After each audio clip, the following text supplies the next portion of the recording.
Hey Karen, how are you? I'm good. How are you? I'm excellent. It's very cold in Toronto though, minus Oh, 26 with the wind chill. what? Are you And we serious? had we had like 40 centimeters of snow a few days ago, so it's winter here. Wow. And I'm in Iceland and there's no snow here, so I don't know what's happening. Our guest today, though, she's neither in Toronto nor in Iceland. She's in the US. And actually, she was born in the UK. We're going to get a chit chat with her and find out how, her story is and Maria Thompson. So let's bring her into the conversation. Maria. Hi, Yeah. Maria. Oh, I'm so happy to see you. How are you? I am amazing. I'm wonderful. I have absolutely zero complaints. Oh, that's great. That's Come great on, to we hear. can help you find a couple at least. Listen, I'm not complaining because I don't want to hear them. I don't want to hear my own complaints. So, That is a very under good the strategy, circumstances, actually. Yeah. I woke up this morning, so I'm all good. Good. Blessings. Yes. Your hair. Oh my goodness. Yeah. It's gorgeous. Stunning. It's grown. That's what COVID will do. I know we haven't seen each other for okay. So we're in 2022 and we met at the Natural Hair Industry Convention. 2018. 2018. Yeah. Where did the time go? Fast, just like that. And that was a pleasure meeting you. I still have all your goodies that you gave us, and I learned a lot. So yeah, that was awesome. Well, thank you. From one educator to another, we're both, we're both locticians in the industry. You're a natural stylist, and you were born in the UK, correct? Yep, that's correct. That's correct. I started out. Well, I did here there, and I started out as a braider actually. Mm-hmm. And then I transitioned into locks because it became more popular and I kind of liked it too. Yeah, okay. How long were you doing braids for? Quiet. A long time. Long time. Put it Long this enough. way. I have been braiding before extensions came in. What? Yes. So Maria, is that in London? Yes. Oh, Before extensions came in, I was working in a shop, and she called me. I only went in as and when I had clients, and back then we really only braided natural hair.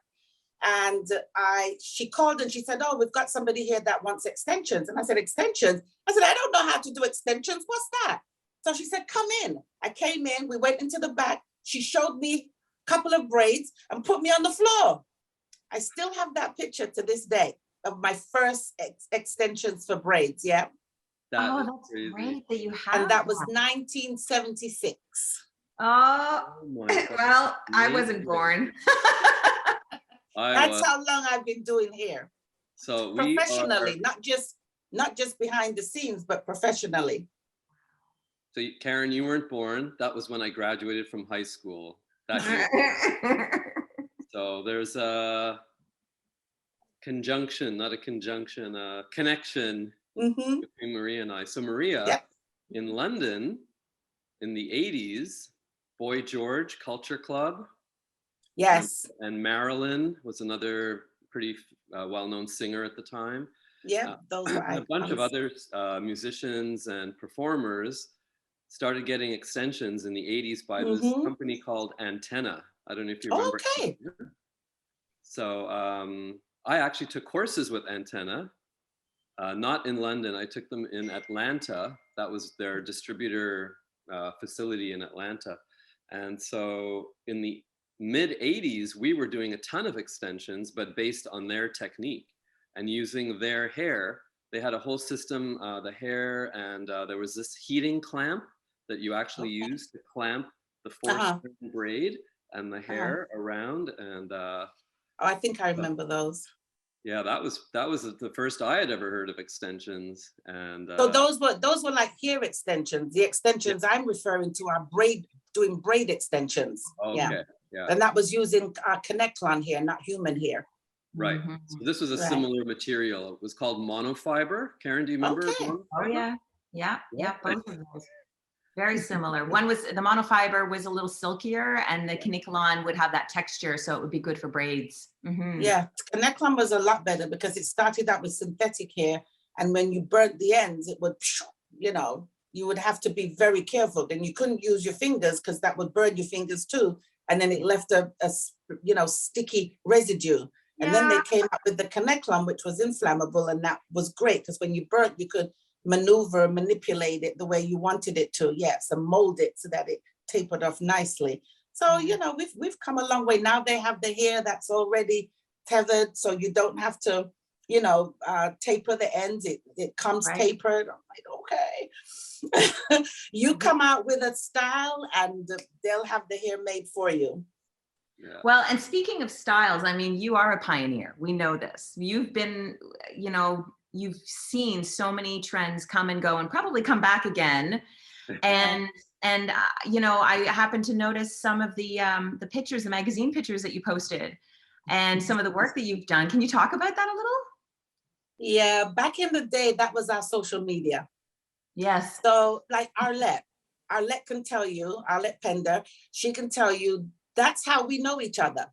Arlette, Sheila Everett, Marion Council, we all knew each other. Deborah Habe, Diane Bailey, we all met through the printed pages. So, and that was getting your work published was the thing to do, you know, and they had a lot of magazines. There were trade magazines as well as book stand magazines. So the book stand was like Black Sophisticates, Braids and More. Those were two popular magazines that that featured Black hair. And then in London, I was also featured in London and France. I did a lot of work for them, both their magazines, Black Hair and Beauty and Black Beauty and Hair magazines. I don't know if they're still going. They might still be, but online. And then Essence featured, had a section where they did natural hair, and I was featured in their magazine. I only got in there once, but I still got in there. But I think Black hair, there were so many of them back then. I used to write their Q&A column. I used to do that, yeah. And then Black Sophisticates, I was featured regularly in there, as well as doing articles that whatever they needed. So, and then the trade magazines, that's where you just did strictly, like when you flick through and you want a style, that was just strictly hairstyles, nothing more. And we were featured regularly in those. So that was a lot of, I miss doing photo shoots, I really do. Yeah, So, the inspiration upon inspiration, you would see somebody else's work and then come up with a new idea. And yeah, some of those photos that I saw, and I was like, oh, beautiful, absolutely beautiful. And I remember there were even synthetic locks and versions of that back then that were kind of created for avant-garde purposes. You know, really. silky locks, that's what we called them back then. Yeah, okay, I didn't know that. So the interesting thing with silky locks, I was teaching a class at Premier a couple of years ago, and you know, because now they do goddess locks and faux locks and all that stuff. And I said, do you guys know how that started? I said, how many of you know what silky locks are? No one had their hand up, not one person. And I was like, wow. And I said, okay, so faux locks, and few people put their hands up. So I got the mannequin. I don't know if you're familiar with threading. Threading with regards to doing the wrapping. It started from there in Africa. The Africans used thread. Yeah. Yes. So technically that's where silky locks came from. And then from using thread, they went to hair. We started using hair, the Connectlon hair. So back then we called them silky locks, and then we molded them into, you know, different styles, and you can do them thick, thin, however you wanted, you know, depending on what you wanted to create. And so I went down the mannequin. I started with the Connectlon hair, and then I used Afro kinky hair. And I said, now what are these? Because we changed from the Connectlon to the Afro kinky hair. They just changed the name of it. That was called faux locks.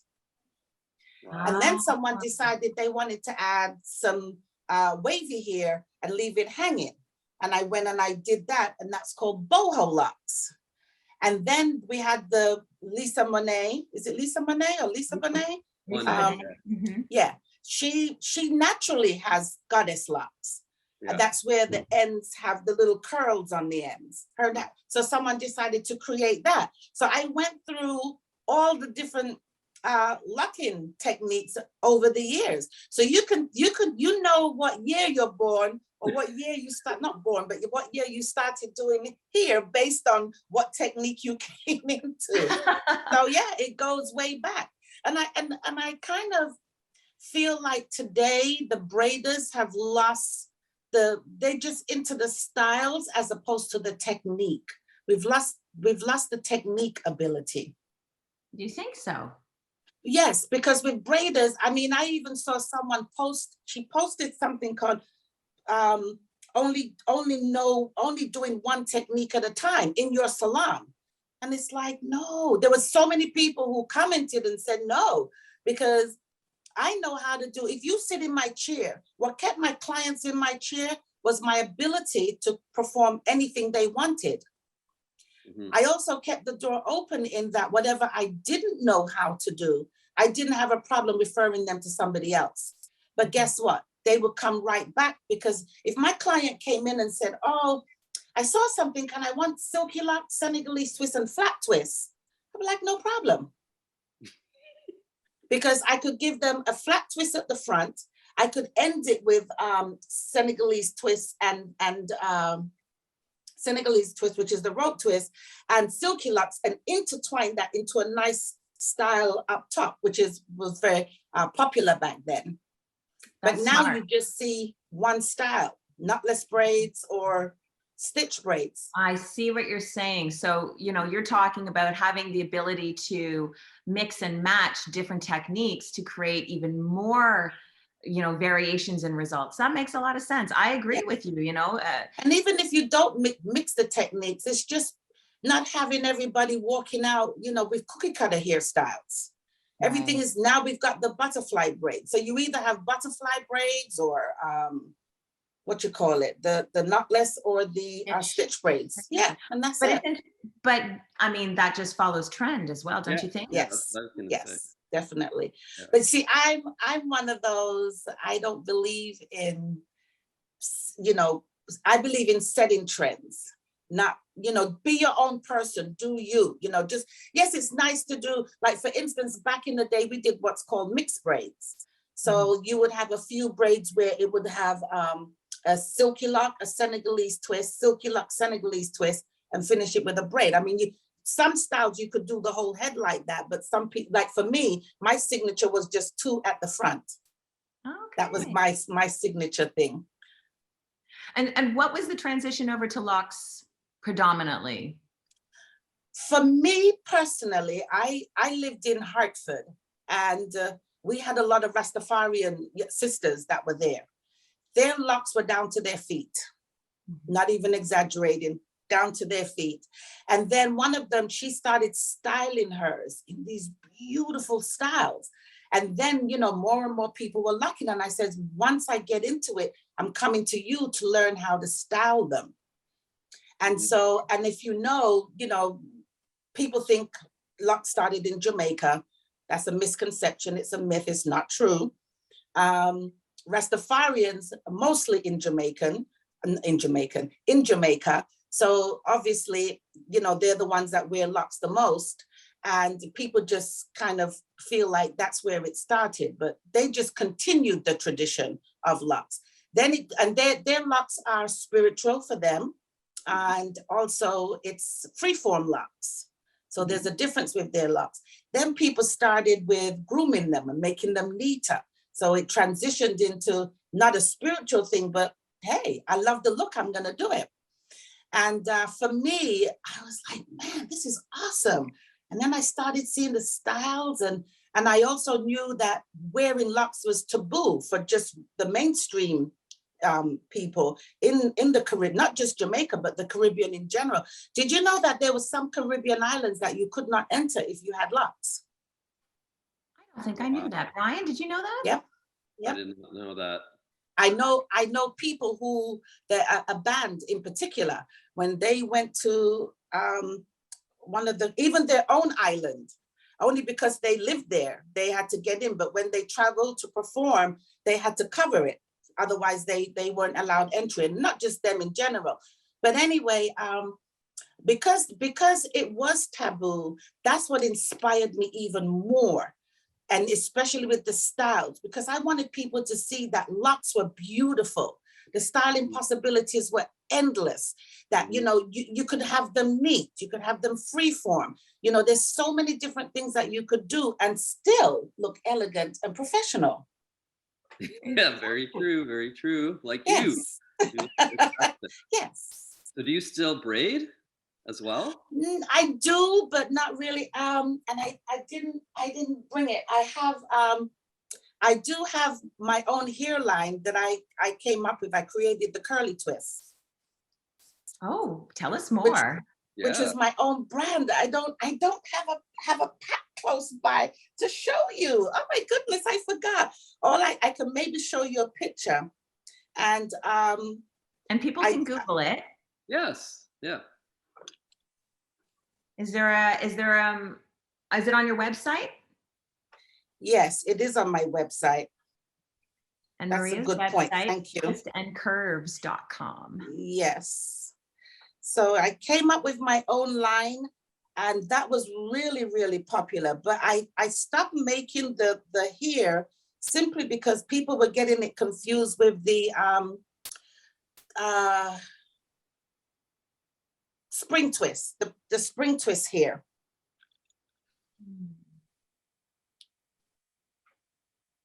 That's what the style looks like. Oh, I love it. That's so cute. Very pretty. There you go. Beautiful. She was, unfortunately, she was my ambassador for the brand. Okay. And she committed suicide. Oh, no. I bring that up because, you know, people need to understand that depression is real. She was a beautiful young lady, beautiful inside and out. And it didn't matter how many times you told her that she suffered from depression. We went to cosmetology school together. She was my first model. She made a front page for me. But just didn't believe in herself. This is the back of the hair, the packaging. And what was her name? Marsha. Her name was Marsha. And this is what the hair looked like. Whoops. Okay. That's what it looked like. And people confused it with the spring twist. But if the spring twist would only, say for instance, the spring twist would only come out to say here. My one came, it really had a nice curl to it, a nice spring to it, but it was longer than the spring twist. And so I just said, you know what, I can't compete with a bigger company, so I stopped making it. Yeah. Oh, that's too bad. Looks beautiful. It is. The style was nice. It was lots of different things that you could do with it too. It's very flexible. Wait, and this was a synthetic hair? Yes. Yeah. Yes. Yeah. So on average, how often would someone come in to get that redone? This style would last 8 to 10 weeks. The older it got, the better it looked. I wore it all the time. Loved it. That's a good thing to sell. Yes. Before I got locks, that was 2 styles I wore a lot before I was locked, and that's the flat twist. Everyone knew me for the flat twist. That was another one of my signature styles. And the curly twist. And then after that so I would wear either one. My hair I had length, but I never had my hair out. It was always braided. Right. Well, and yeah, it's nice that now having locks, you can have all of these style opportunities. And how long have you had yours now? How long have you been growing? I started my locks in 2013. We can't actually see how long they are. Wow. They're gorgeous. Not even a decade. See, and this is the thing, people don't realize that your hair just continues to grow in locks. You know, it's protected. It's not going to break off the ends. You know, all of these things that people don't realize. They think, oh, you're wearing extensions, because now extensions are so popular. That's where I started, bald. Fantastic. Wow, that's so on the left. 2013, that's 9 Bald. years. No, yeah, 9 years. Amazing. That's where I started. And once it started to grow, I decided there was several stages I knew I wanted to do, because I always had my hair relaxed. And I even when I sat on natural hair panels with my hair relaxed. But if you're on panels and they saw you, did anybody say anything? No, I had my hair braided. Okay. I wouldn't insult them by going on a panel with my hair braided, no. But I remember I was on one panel and someone said, she was saying something, and I said, well, my hair is relaxed. The gasp. Oh my goodness. You have the audacity to be on this platform with your hair relaxed. And I said, I'm not my hair. My hair does not define who I am as a person, because there are a lot of people out there who have their hair relaxed, but they have a natural mindset. And there are a lot of people who have natural hair, but they still have a chemical mind. Yeah. I know who I am, and my hair does not define me. That's beautiful. So, yeah. So when I shaved, I went natural. I did go natural. I had a great big afro and I loved it. And I was like, okay, going natural was one of my goals. Going bald was one of my goals. And lock-in was also one of my goals. And I went to the barbers when I was ready to shave it off. And I said, oh, I want to shave off my hair. And I said, are you a barber? He was sitting outside. And he said, yes. And I said, come. Because I was on a mission. So I walk into the salon. I turn around and he's not behind me. So I went back outside and I said, come, let's go. I don't need my help. So he slowly got up and I was like, light bulb went off and I was like, oh, okay, let's get something straight. I am perfectly fine within all my faculties. I said, my husband didn't leave me, boyfriend didn't leave me, girlfriend didn't leave me, and I didn't murder the kids. I'm doing great. I said, going bald is my goal. So we went in and he started to shave and he just had a little bit of hair. And then I said, you see that little boy over there? You know how you get the little boy cuts where it's just, little. I said, that's how I want it. And he goes, you're serious? I said, as a heart attack. Wow. Let me tell you, that was one of the most exhilarating, freeing experiences that I can't even begin to explain it. It was just amazing. When I walked out there, it was like I just shed everything. Yeah. It felt really good. So I have a funny story about relaxing. My mother actually experimented on me when I was 11 years old with a relaxer. And so I had a pretty good head of hair, a good little fro going on. And so she grabbed me and dragged me into the bathroom one day and said, here, what do you think of this? We're going to put this in your hair and make it smoother and softer and fluffier. What do you think? So I was like, okay, sure. So she relaxed my hair, and it was actually during the summer, and I went swimming right after in the neighborhood pool, and I dove into the water. And previously, when I would dive in, I would come up and my hair was still like almost dry, right? It took 3 dunks to get my hair completely wet. But after the relaxing, I dove in and came out, and my hair was completely smooth on my scalp. It was such a wild feeling. And I kind of got addicted to it. I did it for years. Oh, wow. I did it myself. But like you, I hit a point where I wanted to get rid of all that. And so I shaved my own head one day, and I kept it short for, 14 years. Nice. Like clippers all the time. And you're absolutely right. It is such an exhilarating feeling. And Karen, have you ever had it like completely buzzed, your hair? I've gone fairly short, a clipper cut, a level 2, it's pretty short. And and I have a couple of pictures to prove it. So it is. And as much as I've had variations of short hair most of my life, very short textured, pixie cuts. But when it was really like shave, that feeling, that little kind of like that fuzziness that you know, can feel, there's nothing that describes it. I really love that. And except I did look I looked young and boyish, which was no problem. I totally was rocking it. It's just cute, you know, and then I changed and grew my hair, but I never had long hair until I had the locks. Like I had long hair in high school and it just was literally curtain hair. My hair is so straight.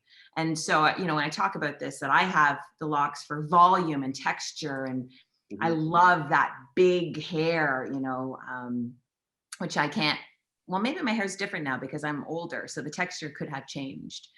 Yeah. But you know how you could achieve more volume? Sorry? You know how to achieve more volume? With my natural hair? How? With your locks, braid it. Have you ever braided your locks? Oh, yes, absolutely. Absolutely. In fact, one of my favorite styles is putting them into rags and wearing rags for a couple of days and then having the little spirals come out. And yeah. Just braid it in, because like this style, I had one braid cornrow going down here and another braid going like kind of the braid that I have now here going to the back, and then I had 3 going down here, kept that in for a few days. And that's what gave me this. And I didn't groom. And see, that's another thing. What I love about locks is to just let people know that you don't have to groom them every single time you shampoo. You know, you can just leave them as is. Like I had a client this week and washed her hair. And when we finished, I turned her around and I said, if you didn't maintain them, if you didn't groom them, this is what it would look like. She was like, oh, that's not bad. She says, and I said, no, it isn't. I said, you just need to oil it, fluff it out, and you're good to go. So I said, if ever you want to do that, look, and I think these are the things we need to train our clients, because people feel, well, if I tell them what to do, they're not going to come back. No, they're going to come back because they need that knowledge, that they trust in you. So they want that information. And then I showed her. Sorry, go ahead. I always tell clients, or I always tell other professionals, if your clients aren't coming as frequently and you give them that information, as you say, that they can just let their hair be natural and not overly maintained, then you have room for other clients and they will recommend you to people. So you're still going to fill your books. Yes, you do. Yes, you do. I mean, I don't have a problem. I think I've experienced and proved it over the years. Your clients are going to keep coming to you. If they're for you, they're for you. And my doors are open. I will refer, right now I go back and forth to Connecticut. And I guess my clients, they're not really mine anymore because I don't really go back anywhere near as often as I used to. But if I go back, there's a few of them that will come back to the chair. They're also coming for you and your personality. I'm crazy, so I guess they love the craziness. So they love the crazy. We're all a little crazy. We're all a little crazy. Yeah. And I keep them abreast with what's going on. Yeah. Have you been back to London much? No, not since COVID. I went, 2019 was the last time I went, and we were planning to go back 2020, and a new life and a new world happened. So here we are. I lived in London for 5 years when I was younger. Nice. And, oh yeah, I love London. It's such a great, great city. I'm sure you guys will be back there very soon. Yes, trust me. Mm-hmm. As soon as things open up. Yeah. And so what about noggin oil? Have you used noggin oil for your clients? In my bathroom. Awesome. Yes. Imagine having that when you were doing braids constantly back in the day. That would quick and easy. Just roll it on and you're good to go. Yeah, yeah. And the wash to clean, you know, so you don't have to take the braids out and you don't have to do that deep clean. You can use that in between. Right.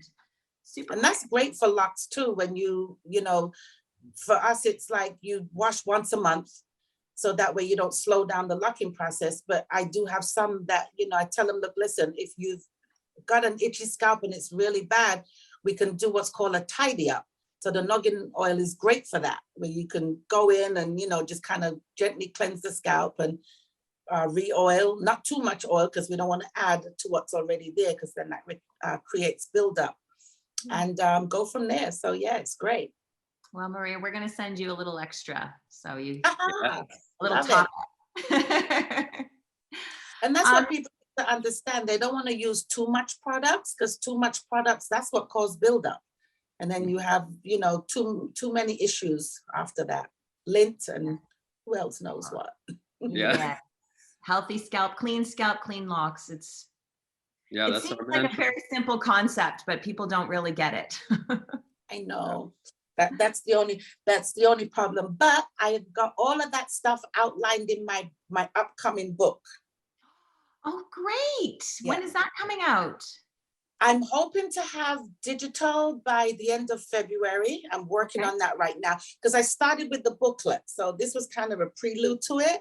So now I want it where it's going to be a proper book, and it'll be called The Complete Guide to Locks. Oh, so Wonderful. yes, it'll answer a lot of questions, because a lot of people feel that there's a difference between build up and lint. One you can get out, one you can't. How often to shampoo your locks, all the do's and don'ts.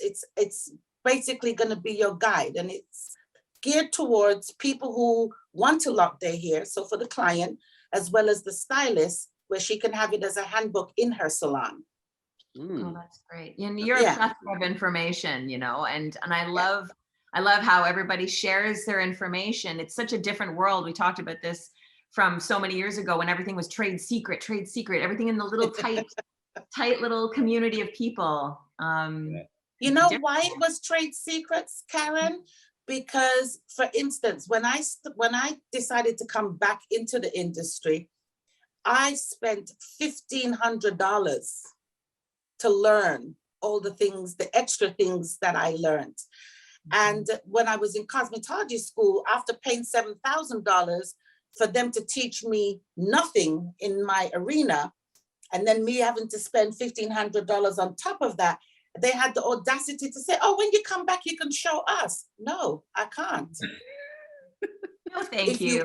Yes, if you pay me. So then when you would have people say, oh, show me how to do this, show me how to do that. I took one class, one technique. I paid $400. Yeah. And I already knew what she was doing. There was just one component to the technique that I wanted to learn. And when she showed it to me, I was like, now I got it. For the rest of the class, which was supposed to be 4 hours, we just chit-chatted, because I already knew the rest of it. And then I was showing, she's like, what are you doing? I said, you don't know how to do this? And I was like, wow. I said, why don't you give me back my 400 and we can just trade? Yeah. Yeah. Right. But it's what came first, chicken or the egg, right? The industry was so tight knit, and it's like, teaching was taking classes was expensive. And as you said, you know, you would spend hundreds of dollars to learn one particular thing that you needed to know. And now this younger generations come up, and everybody's putting all of their information online, where now the older people, the pioneers, right, are saying, well, hey, we have to be part of this new way of learning and sharing knowledge. What's good now is that, sure, you can go on YouTube University and pick things up. That's not a problem, because I've gone sometimes to see what's going on out there and different ways of doing things. However, you still need to take classes. You still need to stay educated by those who are doing it professionally. So if you really want to hone your craft and not do, you know, kitchen work, then you want to learn from those of the professionals. Because, like, for instance, if you take a class with me and some of my other peers, we're going to take you from the old way of doing it right to the new way. A classic example is the Insta-locking. The Insta-locking is great. Whoever came up with that was the best thing. And so I love the fact that you can now take the crochet needle and you can do Insta-locks. But I learned it the old way. And based on what I see with the Insta-locking, it's still good to know the old way of doing it, because there are times when you need to combine both of them. So when you only know how to do one, and then you have like a repair or thinning, and you can't quite manipulate the hair around, if you're not really good at the crochet needle, you need to know how to wrap that hair around so that it still looks seamless and natural. And then you can finish up with the needle to give it an even more defined look. So learning the old and the new, bringing them together really is an awesome combination. Yeah. That is such a wonderful, succinct message and a wonderful way to end our broadcast. Yeah. Right? I'm so happy that we got to connect today, Maria. Really. Yeah, I'm too. It's good to see you. And I want to see you in person. We want to come back down. Yeah, it'll happen. It'll happen. Yeah. Hopefully, at the end of this year, things will, you know, lighten up where we can get around. Most probably still be wearing masks, but more people will be getting out. Yeah. And where in Florida? Because this is our new normal.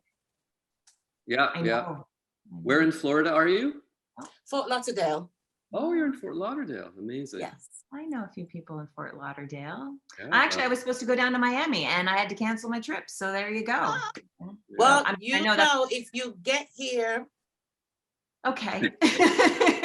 Yeah, definitely. Definitely. I mean, still like a 4-hour drive or something, but it'll happen. No, Miami is just 40 minutes down the road.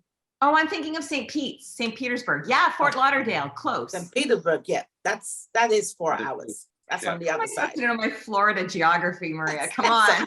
No, I did the same thing. When I came to this country, my bus went to Colorado and it just sounded like really nice, Denver, Colorado. And I was like, oh, it's nice and warm there. She's like, Maria. I said, listen, I'm British. I don't know. How am I supposed to know that Colorado's cold? Well, now you know. All right. Well, thanks again for coming and joining us on the show today. We really appreciate you. Thank you Thanks so for much, having Maria. me. This was awesome. And how can people just give people your socials and your website just real quick? My social, everything is Twist and Curves. TWISTANDCURVES. And that's for Instagram, my website, Facebook, all my handles across the board. I do keep an educational page, and that's called Braids and Lock Classes. There you go. So, and if you go to Twist and Curves, you'll find the link for that. But everything is on Twist and Curves. Terrific. Wonderful. Yes. Thank you. So expect a gift from us in the mail. I do appreciate ahead of time. Thank you, thank you, thank you. And thanks everybody for listening. Thanks for watching. Don't forget to subscribe, blah, blah, blah, blah, blah, all that good stuff. Thank you. Okay. Peace out. Thanks. LocTalk. LocTalk.